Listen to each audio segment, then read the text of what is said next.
Hello दोस्तों, स्वागत है आपके अपने YouTube channel White Tech Board पर। तो दोस्तों, इससे पहले के वीडियो में मैंने क्या रूल नंबर 1 और रूल नंबर 2 को विस्तार से समझाया था।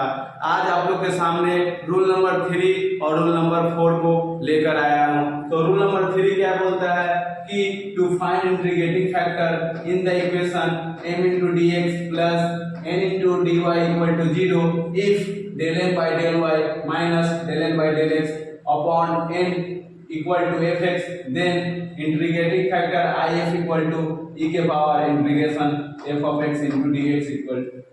तो मेरा रूल नंबर 3 क्या बोल रहा है कि सबसे पहले रूल नंबर 1 मेरा क्या था कि रिवाइज आप लोग कर लीजिए। रूल नंबर 1 क्या था 1 by mx plus ny, और रूल नंबर 2 क्या था मेरा 1 by mx minus ny। तो रूल नंबर 1 क्या था, rule number 1, rule number 2, rule number 3, rule number 4।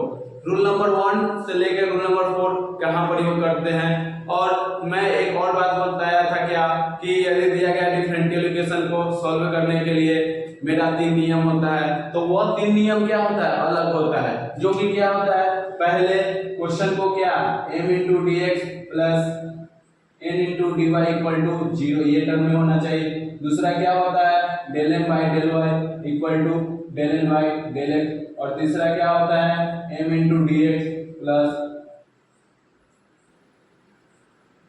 Term of n not containing x into dy equal to c। तो ये मेरा क्या डिफरेंशियल इक्वेशन को सॉल्व करके एग्जैक्ट डिफरेंशियल इक्वेशन बनाने का ये 3 नियम है।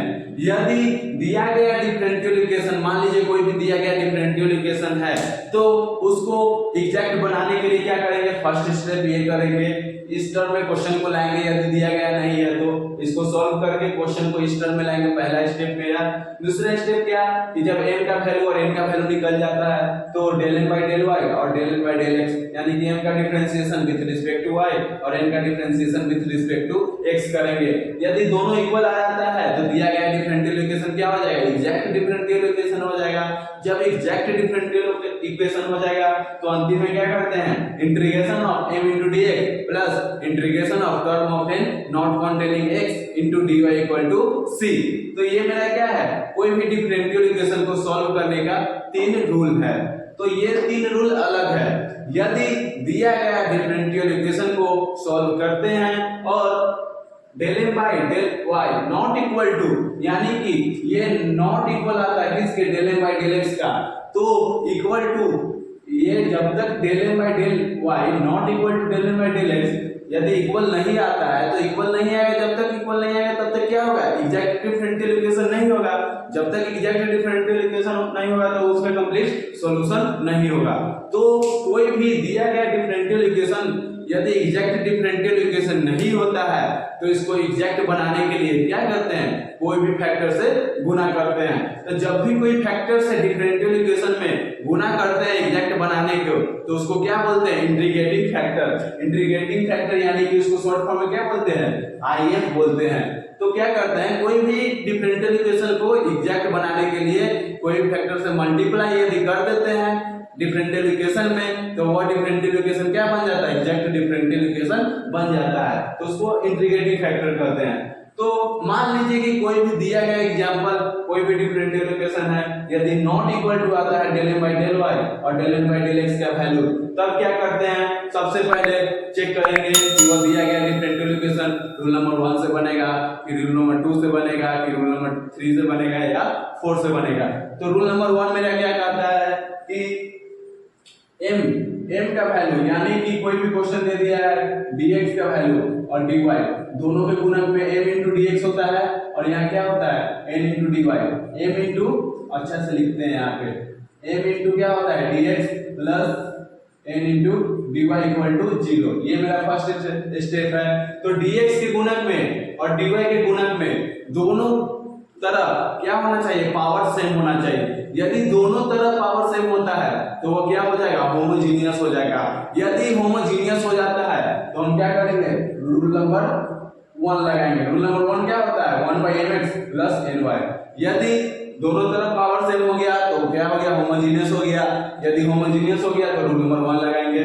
अब रूल नंबर 2 कहां पे लगता है, तो रूल नंबर 2 कहां लगेगा f1 into xy into y into d y into dx plus f2 xy into x into dy equal to 0। यानी कहने का मतलब यह है कि ब्रैकेट के बाहर y into dx एक तरफ और एक तरफ क्या हो x into dy यदि रहता है तो वहां पे रूल नंबर 2 लगाएंगे। कोई भी डिफरेंशियल इक्वेशन दिया जाए क्वेश्चन, यदि ब्रैकेट के बाहर एक पट्टी y into dx और एक तरफ क्या हो x into dy, तो वह डिफरेंशियल इक्वेशन को सॉल्व करेंगे। कौन सा रूल, रूल नंबर 2 पे। क्वेश्चन हमको करने का तरीका यहाँ से क्या है, ब्रैकेट के बाहर क्या होना चाहिए, एक तरफ y into dx और एक तरफ x into dy।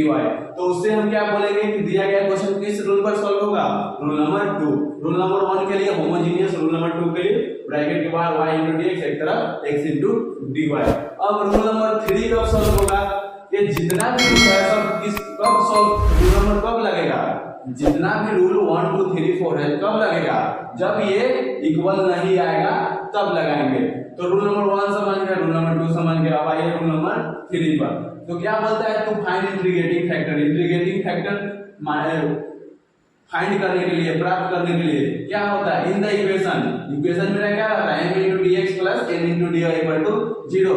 तो इक्वेशन में क्या करते हैं, if del m by del y minus del m by del x upon n इस टर्म में रहे equal to fx, then integrating factor equal to क्या हो जाएगा, यदि इतना बराबर del m by del y minus del n by del x upon n equal to fx, इतना fx का वैल्यू है, तो इंटीग्रेटिंग फैक्टर निकालने के लिए क्या करेंगे, exponential integration f of x into dx। यानी कि देखिए रूल नंबर 3 और रूल नंबर 4 में ज्यादा डिफरेंस नहीं है। इसमें क्या है del m by del y, यहाँ पे क्या है del m by del x। यानी कि इसमें m के डिनोमिनेटर में क्या है y है और यहाँ पे क्या है x है। तो यहाँ पर भी चेंज है तो यहाँ पर भी चेंज है, यहाँ क्या है n है तो यहाँ पे m है, यहाँ पे x है तो यहाँ पे क्या है y है। तो थोड़ा सा डिफरेंस है। तो यदि del m by del y minus del n by del x upon में n रहता है तो fx हो जाएगा, और del m by del x minus del n by del y upon में m रहता है तो f of y हो जाएगा। तो इसका जब fx रहता है तो उसका इंटीग्रेटिंग फैक्टर if निकालने के लिए क्या होता है formula, exponential integration f of x into dx। और जब del m by del x minus del n by del y upon m तो क्या हो जाएगा fy, और इसका इंटीग्रेटिंग फैक्टर if निकालने का फॉर्मूला क्या होता है, exponential integration f of y into dy। तो ये मेरा क्या हुआ, मेरा रूल नंबर 3 हुआ और रूल नंबर 4 हुआ। तो रूल नंबर 3 और रूल नंबर 4 कैसे पकड़ेंगे कि हाँ रूल नंबर 3 पे सॉल्व होगा फिर रूल नंबर 4 पे सॉल्व होगा। तो कोई भी डिफरेंशियल इक्वेशन दिया गया है तो उसको सबसे पहले रूल नंबर 1 पे सबसे पहले क्या करेंगे, सिंपल ये 3 मेथड से सॉल्व करेंगे। यदि del m by del y not equal to आता है del n by del x का तो रूल नंबर 1 चेक करेंगे। यदि होमोजेनियस होता है तो रूल नंबर 1 लगाएंगे। यदि गुणक में ब्रैकेट के बाहर y into dx एक पट्टी और एक तरफ क्या होगा x into dy रहता है तो रूल नंबर 2 लगाएंगे। यदि उससे भी ना हो तो रूल नंबर 3 लगा के देखेंगे। रूल नंबर 3 लगाने के बाद del m by del y equal आ जाता है del n by del x का तो रूल नंबर 3 लगाएंगे। यदि फिर भी रूल नंबर 3 लगाने के बाद यदि इक्वल नहीं आए del m by del y not equal to del n by del x आता है तब अंतिम में क्या करेंगे, रूल नंबर 4 लगाएंगे। यानी कि रूल नंबर 3 और रूल नंबर 4 का कोई पकड़ने का तरीका नहीं है। एक एक करके क्या करना होगा, हमको दोनों रूल लगा के चेक करना होगा। इससे मेरा del n by del y equal आता है किसके, del n by del x के। तो यही हमारा क्या हुआ, रूल नंबर 3 और रूल नंबर 4। तो इससे अगले वीडियो में हम क्या करेंगे, रूल नंबर 3 और रूल नंबर 4 पर कुछ एग्जांपल सॉल्व करेंगे। एग्जांपल के माध्यम से रूल नंबर 3 और रूल नंबर 4 को और विस्तार से समझेंगे। यदि मेरे समझाने का तरीका आप लोग को अच्छा लगता है तो कृपया मेरे चैनल वाइट टेक बोर्ड को लाइक, सब्सक्राइब और शेयर करना ना भूलें। यदि कोई भी प्रॉब्लम आपको आती है तो मेरे कमेंट बॉक्स में आए और कमेंट करें। धन्यवाद।